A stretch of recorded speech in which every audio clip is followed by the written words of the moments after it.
Um, so first boomers are turning 80.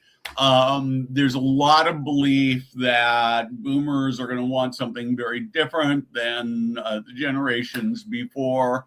I'm probably almost alone on this, thinking that when I get to be 80, 85, or 90, my needs are going to be mostly about care and healthcare, and I'm going to sit around and talk about all my doctor's appointments and the drugs I'm taking. What are your thoughts? Well, you got to remember. Yeah, you got to remember Becca Levy's research. You got to shift that way of thinking. But I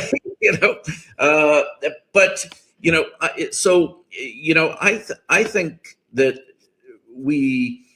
what the boomers have is that they've grown up with something very different than their parents did. So our expectations are different.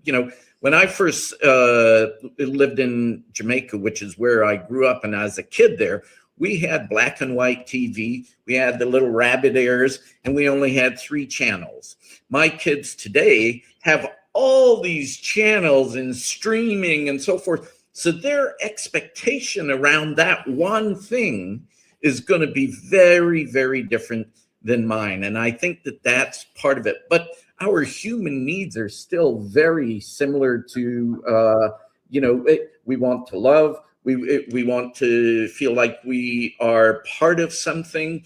All those things don't change. Our physical capabilities, if we don't use it, we lose it. And it doesn't matter how old you are. So I think the thing that has changed is our lived experience, but the human side of things is very similar.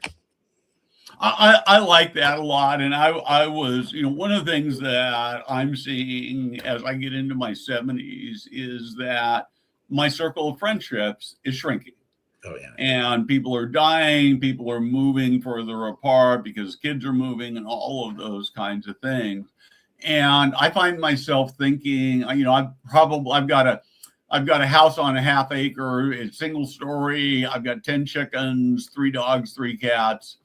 Probably not going anywhere. But when I want to go into a community, that my primary criteria is going to be being with people I like to hang out with. Yes. And I don't know that we talk enough about that. No, and I think let's use as an example LGBTQ community. People move in because they want to be around people that they feel comfortable with.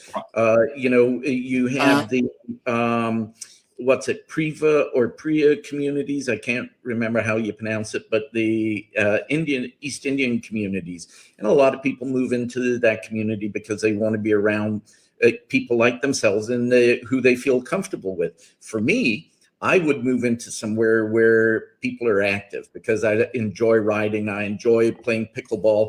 I wouldn't move into somewhere that everybody seems sedentary to me because that wouldn't give me the fulfillment that I'm looking for. So I absolutely agree with you that people find communities that match who they are. That's why, to me, one of the biggest things we need to better understand is who is the identity of, or what is the identity of our community and our customers, our residents. A lot of times people talk about behavior change.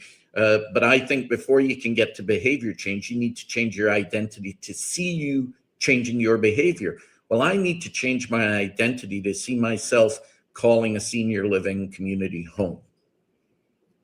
That's a great point. I do need to change mine. One of the other things that one of the UK companies talked about that actually really, really intrigued me is they're building in amenities that attract grandchildren. And the idea is that when you get to be a grandparent, I'm a grandparent. This is true. I want my grandkids to come visit with me, and there's nothing better than to have stuff for them to do.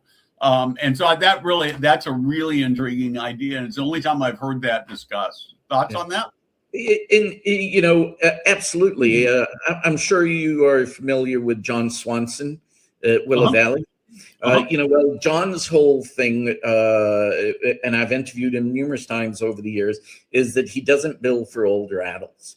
He builds a community that people will move from what they're doing into the community seamlessly. They won't feel that they're leaving something behind. They may be gaining if they're, someone that's isolated and so forth.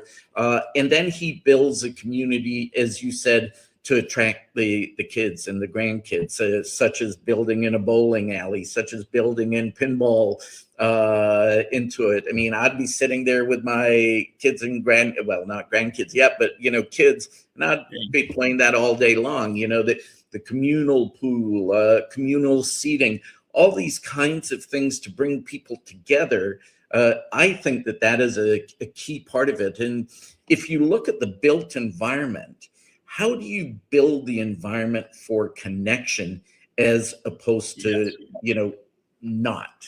Yeah. No, I think that would be the thing that if I were building communities, I'd be looking at and saying, how do I make it so that it's so easy for people to get to know each other? I mean, there's always going to be 10 or 15% of a community who are outgoing and are friendly, and there's probably going to be another 10 or 15% who are truly happy with very little connection. But there are a lot of people out there that would like to have more friends, more connections, and don't know how to do it and need some help with that. And I think that's a huge win, could be a huge win for the industry.